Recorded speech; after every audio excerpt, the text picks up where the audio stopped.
welcome aboard.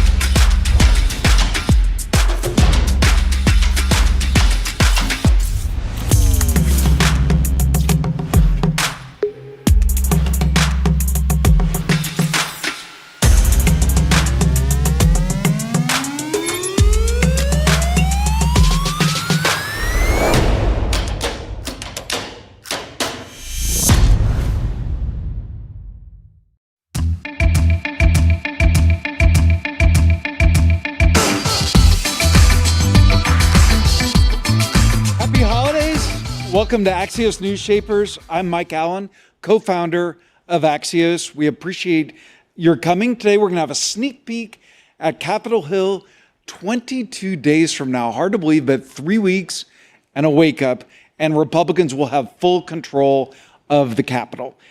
So we're going to have a little peek at that. But first, I want to welcome our live stream guests around the world and our guests in person. On behalf on my co-founders, Jim Van High, Roy Schwartz, I want to thank you for being here. Some of you have been coming to Axios events for 8 years, and I wanted to tell you how much we appreciate it. We appreciate the Bank of America, which is a launch sponsor of Axios, have made these news shaper conversations possible around the world. We've had so much illumination, so much news in these events, so we're very appreciative to the Bank of America. And one more thank you. Do you ever give a party and you're like, I really hope people show up. I hope the right people are there. Hope people have fun. Like, I have to pick up one more thing for the charcuterie board. Don't forget to take the rolls out of the oven. That's what it's like every day for Axios events. Sometimes multiple times a day, sometimes multiple states. All of Axios is amazing, but the Axios events team always raises the bar, and so we're appreciative to them. A couple quick tasting notes about our speakers today, just a little preview of why we assembled the great guests that we have today. Representative Jayapal of Washington is a voice of the Progressive Democratic Party. You know, there's a debate over what the Democratic Party should do, where they should go. This is somebody who has a very strong point of view about it, how the party should recover, where the party should go. And we have two incoming senators who are really going to be in the vanguard of the new Washington. Both of them are confidants of President-elect Trump. Both of them are young. Both of them have leadership potential. Both of them are already players, as we've seen with the confirmation fight. Our first guest is going to be Senator-elect Bernie Moreno of Ohio. You can call him the $500 million man because his race cost $500 million, the most expensive ever. And he is an immigration hawk who is a Colombian immigrant. He told Steph Kite and me backstage that he's going to try to get everyone to spell Colombia correctly.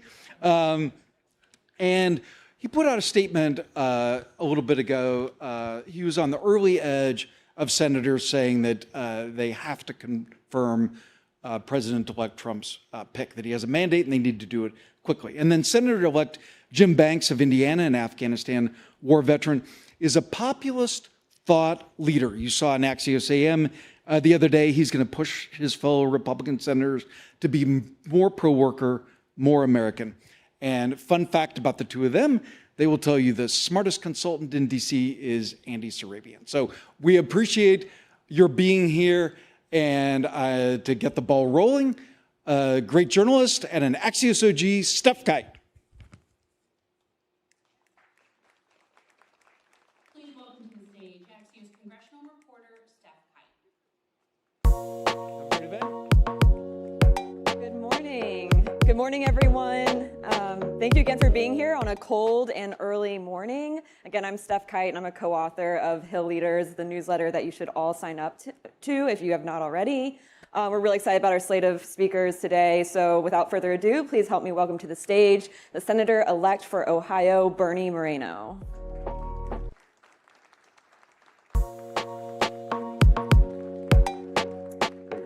Hello. All right. Well, you are currently getting situated in what has been infamously the less glamorous office spaces, the basement of the Russell building. Tell us how you're finding those office spaces. It's got everything a man can hope for. It's got a coffee shop across the hall. It's got a bathroom upstairs and an exit. So what else could you want? Are there That's windows? perfect. What's that? Windows? I got a window with bars on it, so it's not bad. I kind of look at it as a six-year sentence, so it's no problem. Yeah, remind our attendees here, you've promised that you will not serve more than 2 terms. Correct. Right? So you're here for just a little bit. Yeah, my wife made it clear. She said a third term or discussion of a third term is with a second wife. So it's definitely only 2 terms. All right. Well, one of the big decisions that any senator-elect waits for is their committee assignments. Is there a committee that you're most hoping that you get placed on? Yeah, for me, as Mike said, I came here legally from Colombia, South America. So Homeland and Government Affairs is a really important committee for me. We got to solve immigration. Look, that's very, very important. And I think I can be a voice to make certain that that finally happens after decades of just talking about it. What is one policy position, policy change that you think needs to happen to solve the complicated issue of immigration? Sure. If you come into America, you can only come here legally. And if you enter the country illegally and claim asylum, you're immediately returned and you forfeit your right to claim asylum for life. You can only claim asylum if you come in through a nearest safe country or through a legal port of entry.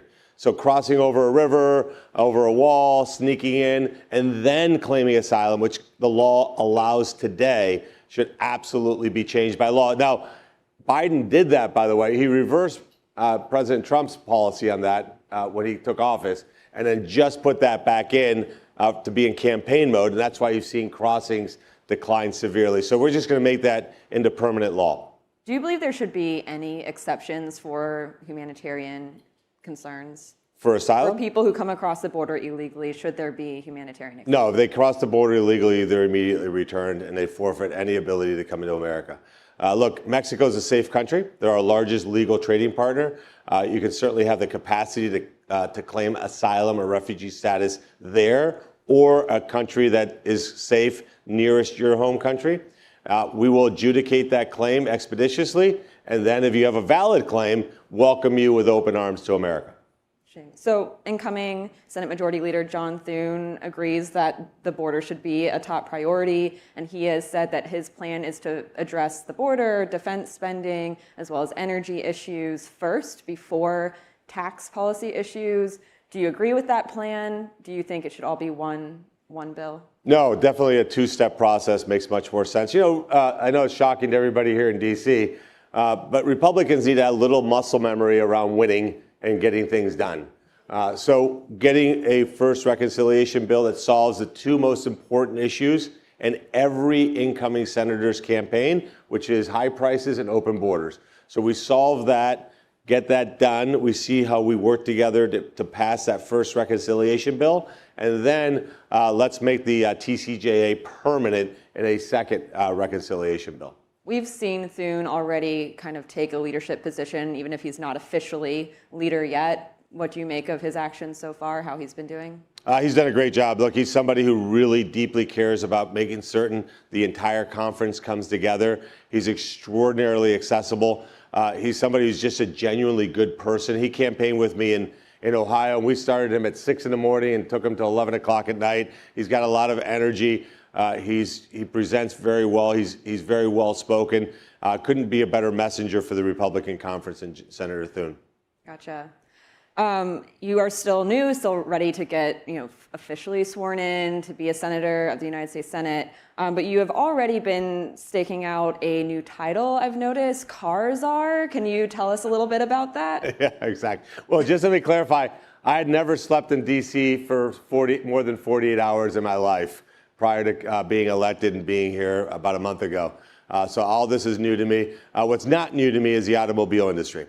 I've been thinking about cars, loving cars since I was a kid, went to work for General Motors, bought my own car dealership about 20 years ago, built a group of 15 car dealerships over 10 years. The first person from the retail automotive business in the United States Senate. I obviously have a point of view there. There's a lot of auto industry issues that I want to focus on. Most importantly, two end goals. Number one, to create an automotive manufacturing renaissance in America, where we actually now build more automobiles in this country, and then to repatriate Chrysler Corporation from European control. We had Obama hand Chrysler to a European conglomerate for basically nothing during the auto bailout in 2009. And Chrysler Corporation deserves to be an American company owned by Americans, run by Americans. How do you plan to make that happen? I think we can convince Stellantis that that's in their best interest. Have you talked to the president-elect about that proposal? Not yet. Would it require the White House involvement? I think, look, who's the best deal maker in this country? You tell me. President Donald J. Trump, right? So I think, look, these are iconic American brands. You got Chrysler, Dodge, Jeep, Ram. Those brands should be run and controlled by Americans, because what we're seeing with Stellantis is that they're closing factories, they're laying off employees, they've not been good stewards of the brands. These are great cars. Like, I drove a Jeep for 2 years, 90,000 miles a year to every corner of Ohio. They have great products, but they've not been good to their customers, they have not been good to their dealers, and it requires American ownership with American control. And I think Stellantis probably has little interest in keeping those brands anyway. They certainly, from their actions, it looks that way. So let's make it an American car company again. Let's grow our auto industry here in a big, substantial way. Are you concerned at all at the way tariffs on Mexico and Canada could impact the automobile industry in the U.S.? Well, what President Trump's talking about right now with Canada and Mexico, all of us should rally around. Look, what he's saying to Canada and Mexico is, you're two great partners of ours. You're great allies. Now, Mexico is our largest trading partner. Canada shares enormous amounts of border geography with us. We do a lot of trade with them as well. They have to help us secure our border, stop illegal immigration, and stop drug trafficking. All of us should be saying, hey, Canada and Mexico, President Trump's 100% right. You need to step up to help us. And if they do that, then there's not a tariff. And I think that's the threat shouldn't have even had to happen if Canada and Mexico were doing the right thing. So I implore business leaders who have interest in both those countries, instead of criticizing President Trump, criticize the leaders of those two countries and say, step up and do the right thing. But would you support President-elect Trump following through on those threats? He's been very specific about what the tariff percentage would be. President Trump doesn't make threats that he doesn't follow through on. That's the difference between, of course I support that. Look, that's the difference between Joe Biden and his weakness, Obama and his exceptional weakness, the red line. President Trump doesn't make threats. President Trump will tell somebody what you need to do, and if it's not done, then the consequence that he laid out will happen. If those tariffs do go through, if they are imposed, do you expect there to be negative consequences in the automobile industry in the U.S.? No, I think actually it could be a long-term blessing for America, because at the end of the day, we've shipped out about 3 million units of auto production to Canada and Mexico. And if at the end of the day, those two governments want to allow human trafficking, sex trafficking, and fentanyl to cross our borders that kills American citizens, then we're going to get those 3 million units of production back in the United States in a quick and orderly fashion. Because part of it is creating a tax environment, a regulatory environment, and workforce policies that allow those companies to come in and build those vehicles here in America instead of Canada and Mexico. Now, I don't think that happens. I think at the end of the day, those two countries will do the right thing and hope to do the right thing. But certainly, if they don't, and it's on them more than us, it's not on us. Canada has to secure their border, stop drug trafficking from coming across. Mexico, the same thing. And at the end of the day, if it doesn't happen, I'm fine either way. We'll see what happens. Great. Well, pivoting a little bit here, you are already quickly ascending the ranks in the Senate. For those who maybe aren't familiar, when you are elected to the Senate, you kind of start at the bottom of the chain, you work your way up. And part of the reason why you will be moving up a little bit is that we've got some more senators to be appointed, including your home state of Ohio. You will soon be the senior senator from Ohio. Who do you think might take that other seat in your state? So I had to get 2.8 million votes to be here. The person who replaces JD just needs one vote. There's a lot of conversations having with that one voter. It's not easy to poll him, so you're not sure what he's going to do. But look, I've talked to the governor. He's uniquely qualified to make this appointment. He actually served the United States Senate, and he's now a governor. So he understands the institution, he understands the qualities that are necessary. Somebody who's willing to work hard, knows how to get support behind them, somebody who's here to get the agenda completed, that can be here for a little bit of time. So I think those are the qualities that I agree with, that Governor DeWine agrees with. I think he's going to make a good choice. What are some of the names? Can you give us a few? All the names that have been published in the newspaper. I don't talk to the governor about specific names. I just talk to him about the criteria. Him and I 100% are aligned on that criteria. Look, this person has to be a congressman for 4 years, meaning that they have to run 2 consecutive elections. You have to run an election in 26 and 28. So it's got to be somebody who has the stamina, energy, and ability to get through that process before they serve a 6-year term. Do you think it's likely to be a woman? I think it's going to be whomever Governor DeWine thinks is the most qualified person. I think that's the most important thing. If it's a woman, that's great.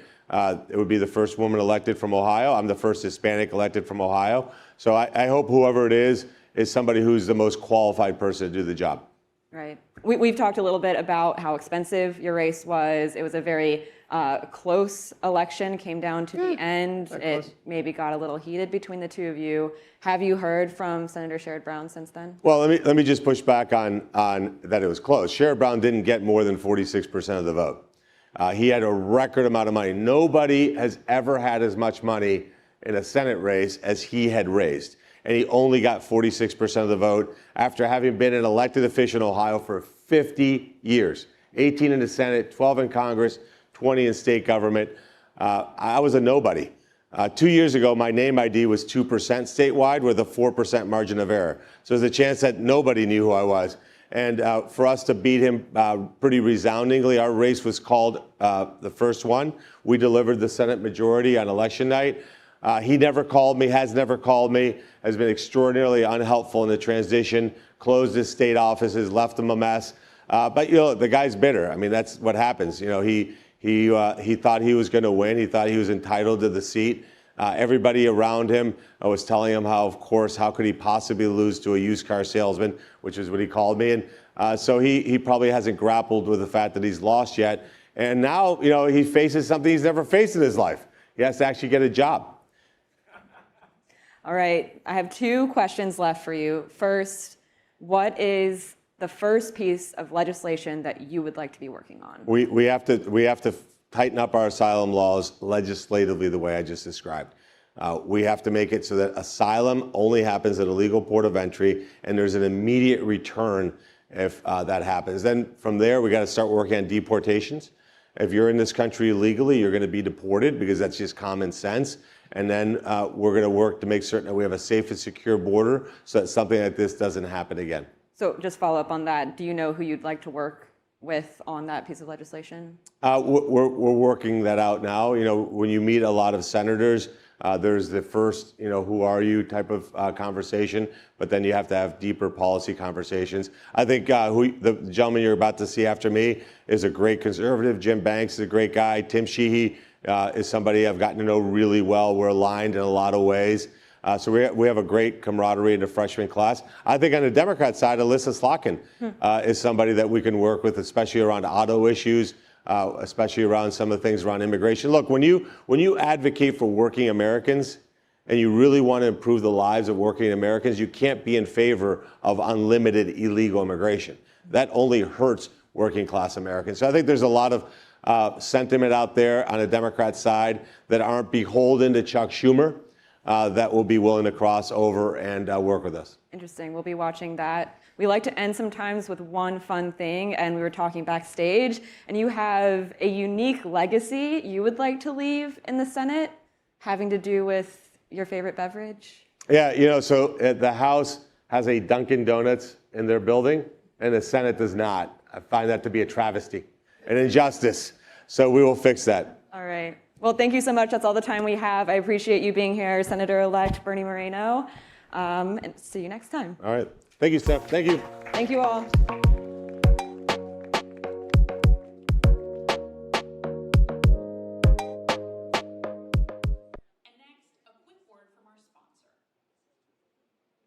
Reflecting on the impact Bank of America has been able to make over the past 20 years with the neighborhood builders is humbling. The fact that we've been able to help more than 3,500 nonprofit leaders strengthen their leadership skills across nearly 1,800 organizations is truly remarkable. I've never seen anything like Neighborhood Builders. Between the unrestricted grants and all the professional development for the executive directors and the emerging leaders, I think it is one of the finest, if not finest, professional development programs and community support programs. And I love the concept of investing in an emerging leader. I mean, who else does that? That sets the Bank of America Neighborhood Builders program aside from others. So the Neighborhood Builders program has been instrumental for us, having that social capital, that sense of community and camaraderie to see other people that are going through similar challenges than you, allows you to tap into the wisdom of our community and the people alongside of us. Please welcome to the stage Axios politics reporter Sophia Kai.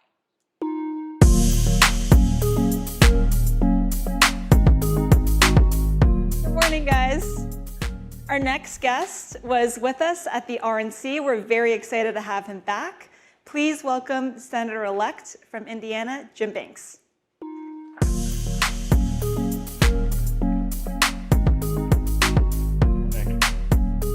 Welcome back to Axios. Great to be here. Thank you. All right. So if you look at all of the senators, Republican senators who have joined the Senate in the past 3 cycles, all of them, with the exception of John Curtis, have been very MAGA. How did that happen?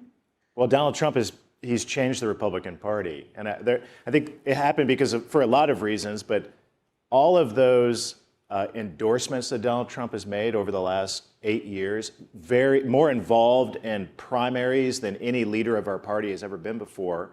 Donald Trump has remade and reshaped the Republican Party, and I'm a product of that. I mean, my race was, I know Bernie is still in the building, and he hates it when I say this, but my race was the easiest Senate race in the country. You cruised by, you got a mulligan. I watched Bernie's race and Sheehy's race, and they had really tough races. But when Donald Trump endorsed me early in my primary, no one else got in the race against me. And he made it easy. He's that popular in red states like Indiana that he can make an endorsement and clear the field. And he did that not just in some Senate races. Jim Justice was a product of that as well. He did it in House races all over the country too. So in so many ways, he's reshaped the Republican Party, and I benefited from that myself. So what does that mean for the Senate? What does the first 100 days in the Senate look like? Well, I think we've been through this before. I mean, I was in the House for all 4 years of Trump the first time, and then all 4 years of Biden. So I think we know with Donald Trump, we know what we're gonna get. It's gonna look a lot like the first 4 years, but I think it's gonna be even better. So the agenda is the same. And from the outset, the first 100 days, we have to make those Trump tax cuts on working class families and small businesses permanent. That has to be a major goal and initiative on the front end of our agenda. And then address the border and energy policies. Those are the Trump policies that worked in the first term. That's going to be the top priority in the agenda for the outset of Trump's second term too. Okay, let's talk about the border. Even just to deport 1 million undocumented immigrants a year, ICE would have to expand their detention capacity by 24 times. How much money is the Senate going to approve for Trump to, do his deportations? I don't know what that price tag would be, but I'll tell you this. Republicans in the Senate are going to do this time what they didn't do last time, and that's fund the building of the wall. I mean, remember last time you had squishy Republicans in the House and the Senate who pushed back on a small amount of money, $5 billion, a relatively small amount of money to build the wall that would have prevented the travesty that happened over the last 4 years under Biden.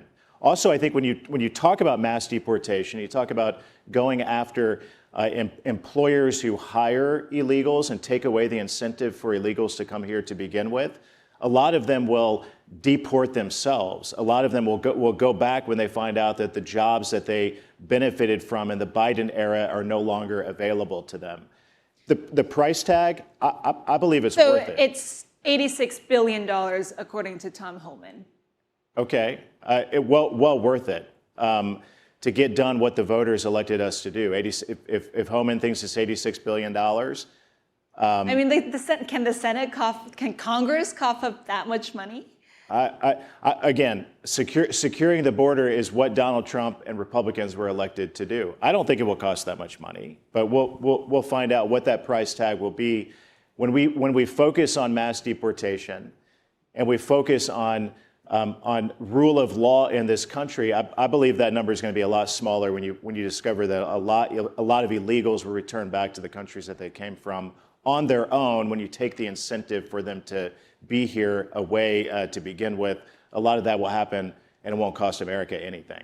Also, keep in mind Donald Trump is not even president yet, and he talks about holding Mexico and Canada accountable, and Trudeau and the president of Mexico come hat in hand. Trudeau goes to Mar-a-Lago. Very quick trip to Mar-a-Lago. They quickly react to the threat of being held accountable for the first time in 4 years. And now Mexico is talking about doing their part to secure the southern border on their side to stop illegals from coming into our country. So some of the costs are going to be taken on by these countries that have allowed these open borders, like Mexico allowing the open border to exist, and they will take on some of the responsibilities that they haven't over the last 4 years. I want to ask you, because I know you've been a proponent of penalties for businesses who hire undocumented immigrants. One of the problems is that they make up 5% of the workforce. Have you thought about where those businesses are supposed to, find workers? We have American workers. This is the big takeaway of the election of 2024. The biggest realignment that began in 2016 that came to a head in 2024. The big realignment of the political parties. The Republican Party is the party of the working class, and working class voters gave President Trump and Republicans a mandate to do just this, to return stability back to the American workforce, to save their jobs, to focus on their jobs. And the cost of not doing anything is greater to working class Americans than any number that you can cite of how much it's going to cost corporate America or big businesses to take away jobs for those who come here illegally and save the jobs for American citizens. That's what this election was all about, and we have a mandate and a responsibility to prove that we're going to follow through on what we said we were going to. So you're going to try to get more Americans back into the workforce. Recreate the incentive to work and get Americans back in the workforce, and we'll all be better off for it. America's economy is going to roar again like we've never seen before in our lifetime if we do that. The Trump economy over the next 4 years, I predict, will be even stronger than what it was when he was in office the first time. We'll all benefit from it. You're already seeing the stock market react and project that that's going to be going to take place, and all Americans are going to benefit from it. So you've put out a memo, let's get the working class back in. You talk about putting an emphasis on apprenticeships, on some of the technical training, expanding Pell Grants. Bernie Sanders, all the way out over here, has made some of the same comments about refocusing on the American working class. Is there an opportunity to work with some of the more populist Democrats on the left? I would hope so. I mean, something as simple as using Pell Grants for trade schools is something that I wish there was more bipartisan support for. Unfortunately for Bernie Sanders, his party has completely deserted the working class. And this is the big realignment that I'm talking about, the paradigm shift in American politics. And it started with Donald Trump in 2016.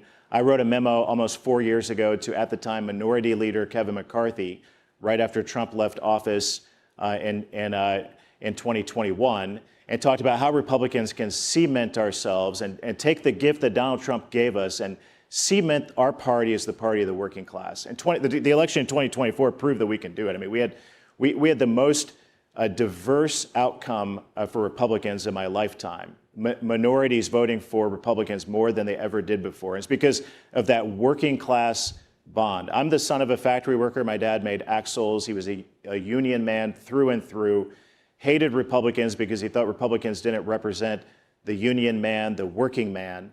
but he loves Donald Trump because Donald Trump embodies what he's always been looking for in a leader, a party aside, a president who's going to be tough on China and secure the border and put working class jobs first. And Republicans have an opportunity to deliver on that mandate. And my memo this week reminding Republicans what the election outcome means is really important to the long-term viability of our party to keep that working class coalition. Democrats have completely deserted working class voters. Let me pivot for a sec. So last time you were up here with me, you told me you're a girl dad. You have 3 daughters.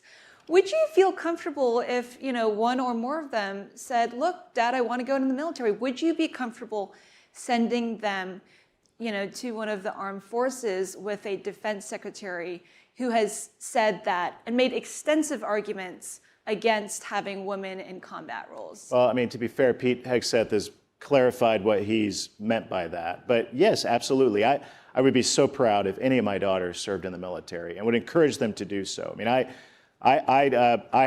I tremendously benefited from my service, wearing the uniform, the pride from that, but also the skills that I gained. Again, going back to this working class theme, the benefits that the men and women of this country can gain from serving in the military are tremendous, not just for their service to their country, but what they can do after they serve. So I think when the military, and Pete Hegseth is focused on this, this is why I support him, focus on returning our military back to what it's intended to do, not all of the woke political causes of the last 4 years.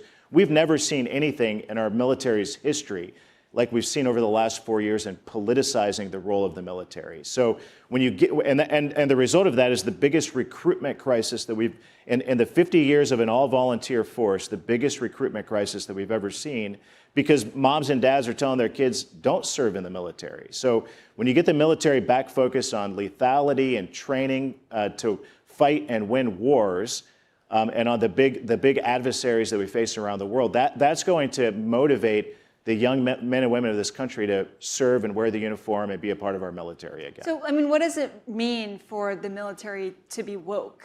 Like, what do you mean by that right now? Well, when our nation's leaders and the commander-in-chief and the secretary of defense are more focused on transgender causes in the military or abortion issues or racial quotas across the board for officers. Are there racial quotas? There certainly are. I mean, the Air Force had racial quotas for officers, and these are woke causes that take away the basic merit-based approach of our military that makes it the great institution that it is. It weakens it. And when our commander-in-chief and the military leaders, I mean, General Milley was the most political general that we've ever had in American history. I mean, I think he completely abused the uniform. And because focusing on when the military is focused on politics. This week, the West Point came out and politically attacked the president's nominee to be the Secretary of Defense. I mean, a clear political move. I think that was a mistake, an administrative error. Call it whatever you want. It's getting involved in politics. The military shouldn't be political. It shouldn't be politicized. And you weaken the military when you do that. And the Biden administration took a very political approach to the military. I mean, the first 90 days of the Biden administration, the stand down. I mean, these were politically motivated causes that took the attention away from what the military is intended to do. And I would suggest and contend to you, just like I did back then, that focus is why they botched the drawdown and pullout of Afghanistan in a way that cost 13 of our heroes' lives, because they were politically focused elsewhere and not focused on doing what the military is supposed to do. I want to touch briefly on Syria. You've served in Afghanistan. What do you make? Are you concerned about the stability of the region after the fall of the Assad regime?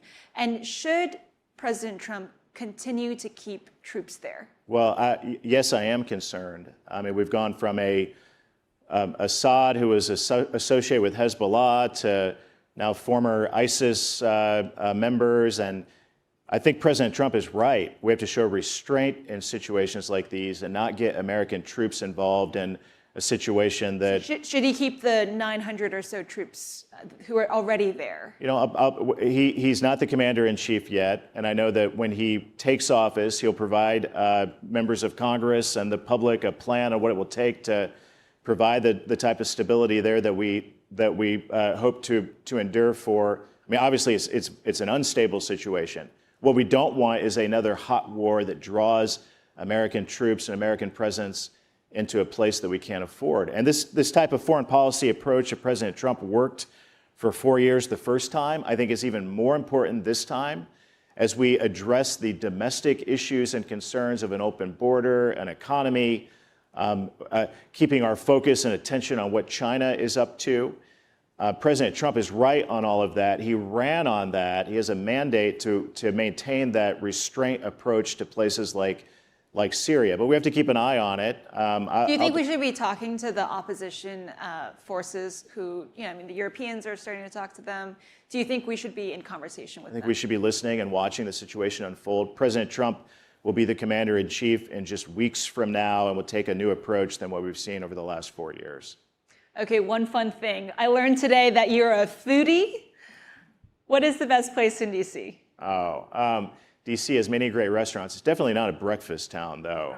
Oh, I love breakfast. I do, too. Breakfast is my favorite meal, and it's a very disappointing breakfast town. So maybe somebody in the audience can give me good breakfast recommendations. But,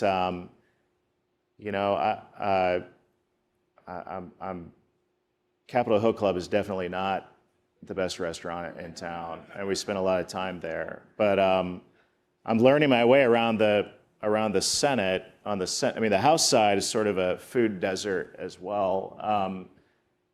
Now these restaurants are never going to treat me well again.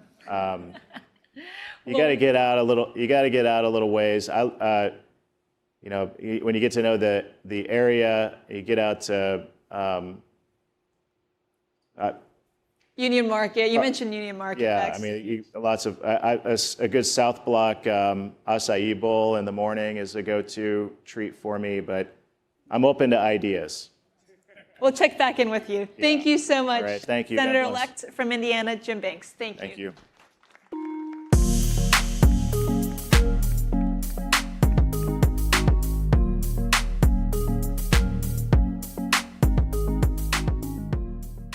Please welcome to the stage Axios political reporter Hans Nichols.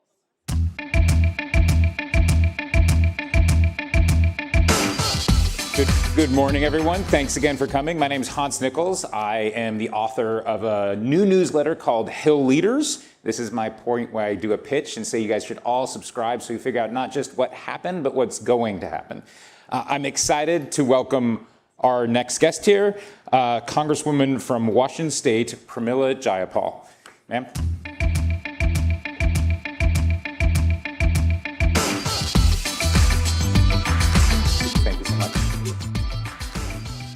So I'm a Seattleite, she's a Seattleite. She was drinking coffee backstage and she said, "Can I bring the coffee out there?" And I said, "Yes, you're from Seattle. You're allowed to bring coffee." And she had, just great that she's here so early. She had your Congressional Progressive Caucus party last night. That's right. Holiday party, celebratory mood. But just tell us in general, this is sort of the standard question I ask Democrats. How are you processing Biden's loss?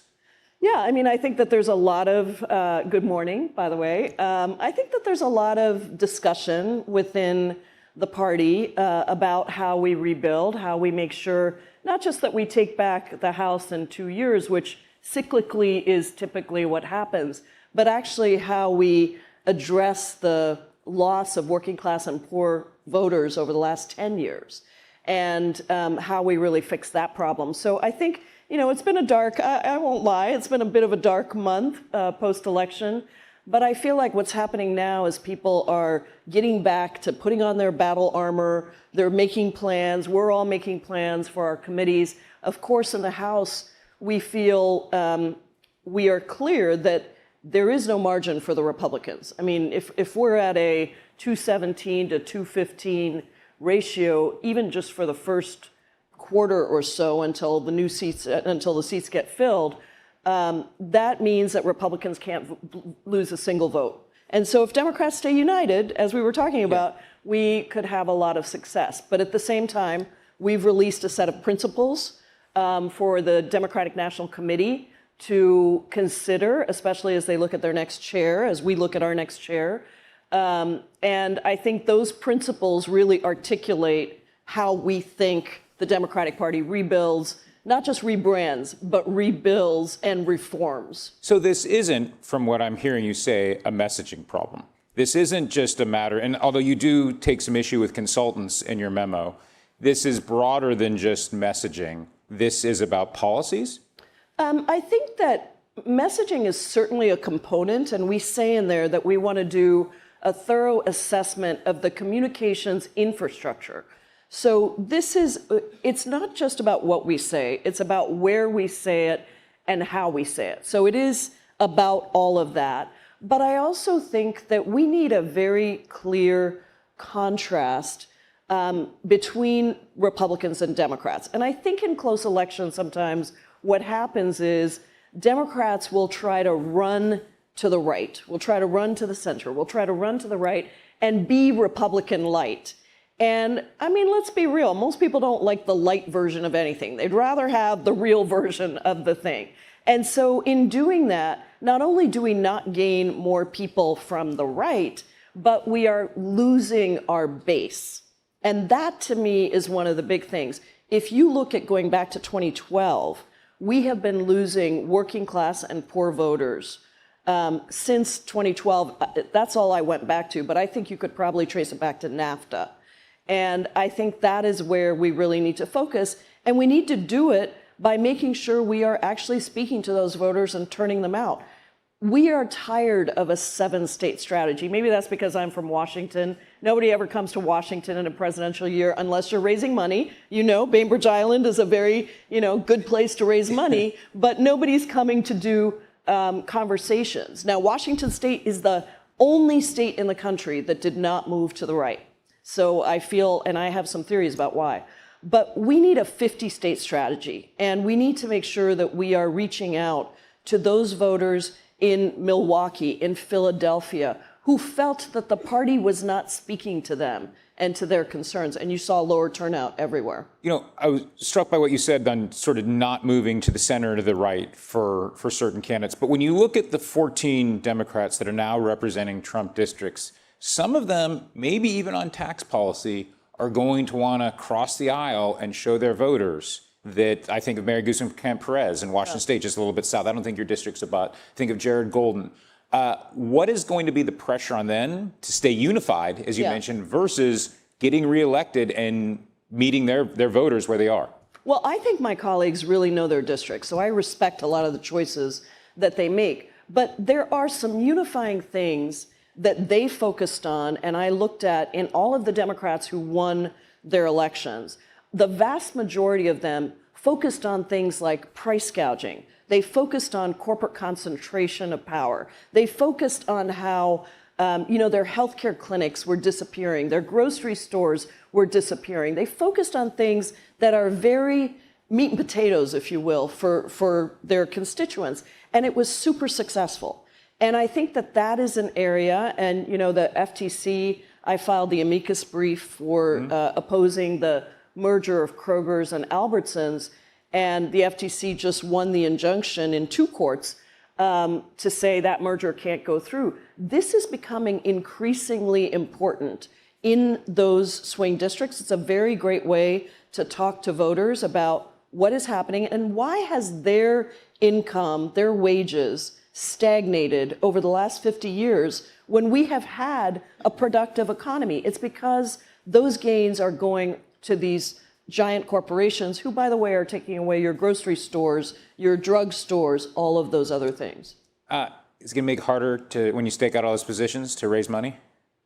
I have said in the principles you probably saw. Yeah. Well, you're very clear on super PACs and not having corporate money come in. Listen, I just think that all this money in politics is terrible. I really do. I think it is taking away the agency of voters to be able to vote for who they want and who they think should be there. You have all this enormous money coming in from all over the place. Now, I get that we're in a system where we're going to have to compete.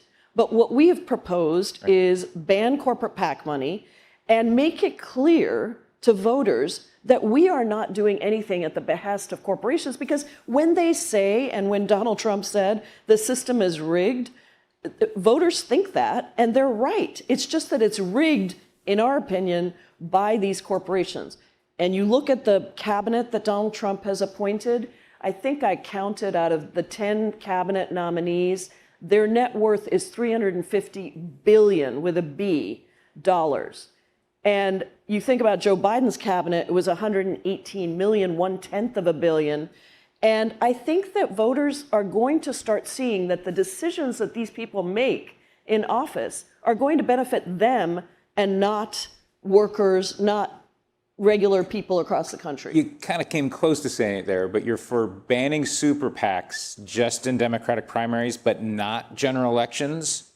Well, what we've said is Democratic primaries because it alters the face of who the candidate is. And a lot of working, you'll hear Marie Gluesenkamp-Perez talk about this. A lot of working class candidates feel like the candidates that super PACs want to pick are the candidates that are going to be super friendly to corporations. And again, it's taking away our differentiation of who is actually fighting for working people and poor people. That's always been Democrats. It should continue to be Democrats. I want to get rid of Citizens United. I want to get all money out of politics. We have a voucher finance program, public financing in Seattle for city council candidates, and it has made a huge difference. It means anyone can run and win. So this is going to have to be step by step, but we have grassroots donors who can make up for the corporate PAC money.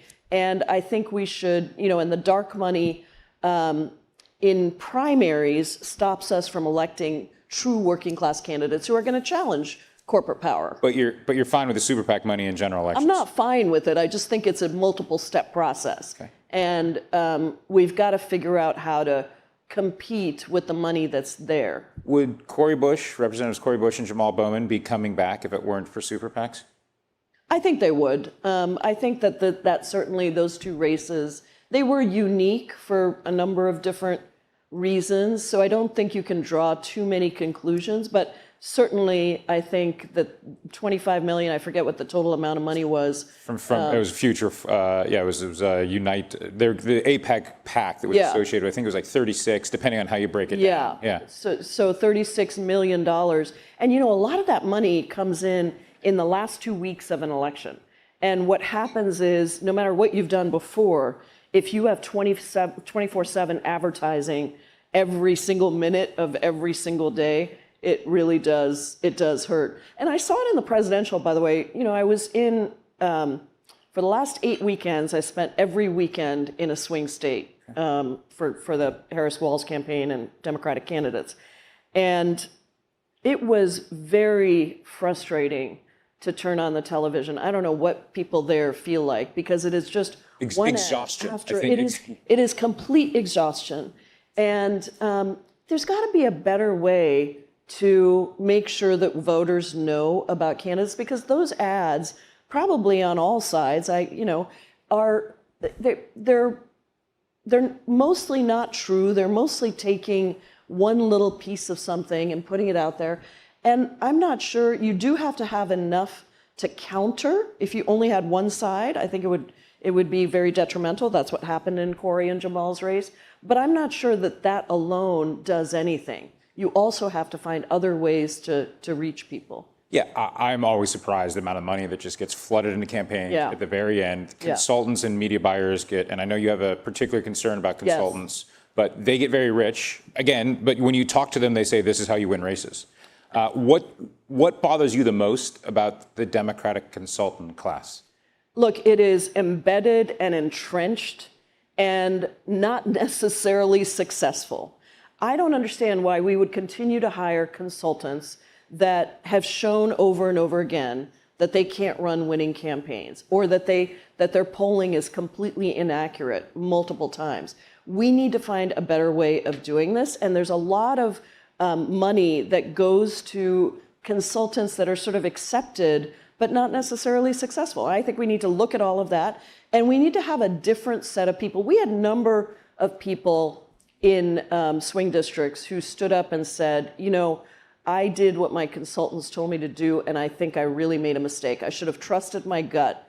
But they are, and that includes, by the way, campaigning with progressives. There's this idea from a lot of Democratic consultants that if you're in a swing district, you don't want to go anywhere near a progressive and campaign with a well-known progressive. But the reality is, in these swing districts, you need the progressive base. You also need, you know, your independents, your moderate Republicans, and somebody like Pat Ryan, who won his seat with a really big margin in a tough district, did both. Yeah. He campaigned with Alexandria Ocasio-Cortez, and he did the other. Chris DeLuzio, same thing. Chris and I have done so much work together, and he is always attending to his constituents, but our messages resonate. Very populist, very popular. I'm glad you mentioned AOC because that gets to her. She's poised to take over, to be the leading Democrat on House oversight. What's that opportunity present for progressives? Well, she's running a great race. It will be close. I don't know what will happen out of it. I'm certainly supporting her, and this Progressive Caucus has a whip question out to endorse her. It should be done today.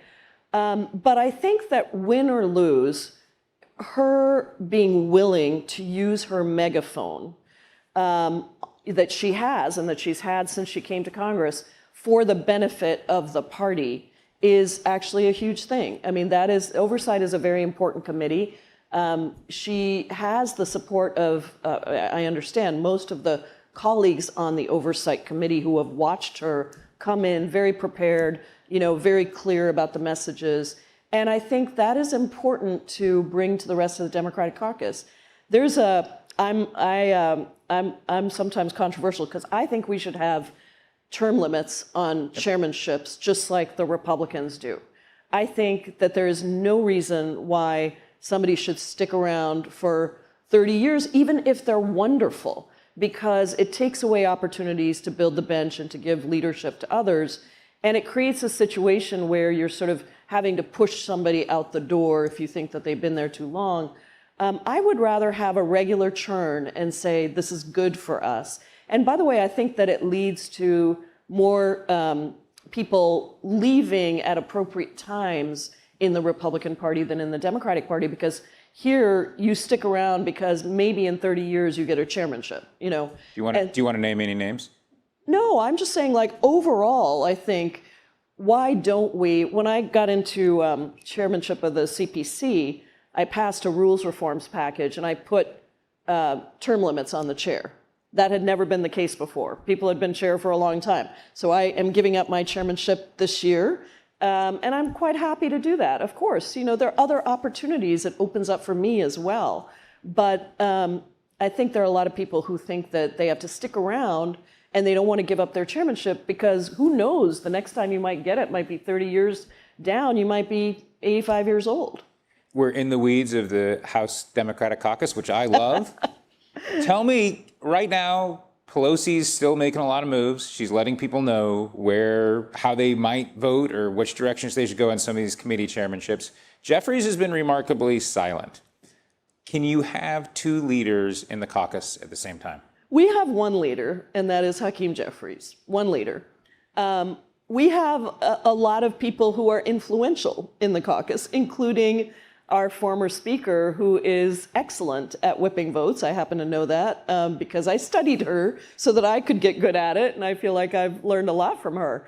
But we have one leader, and I don't think that she undermines him in any way. I think that sometimes it might be even helpful to him because he doesn't have to be the one that does it. But I think what he is signaling is he understands, he is from a new generation, and he understands that there needs to be an opportunity for voices to come into the Democratic Party. Look, this is the people's house, right? We're very proud of that. We have elections every 2 years. You cannot be appointed to a House seat. You can be appointed to a Senate seat. You cannot be appointed to a House seat. You have to run and win. And because of that, I think we feel like we are much closer to the constituents who send us here to Congress. And I think that means that we need to create opportunities for the people who are coming in regularly and make sure that we remain the people's house and that we don't get ossified in any way. Congresswoman, thank you very much for your time. My only regret is that we couldn't talk longer, but I know you have important engagements to get to, so thank you for being here with us. And to the audience, thanks all for joining us this morning. We'll see you in the new year. A lot of new speaking events on the tables. Very good breakfast, I can assure you that. I tried all three. And again, great to have you all here, and thanks for coming. Thank you. That was so much fun.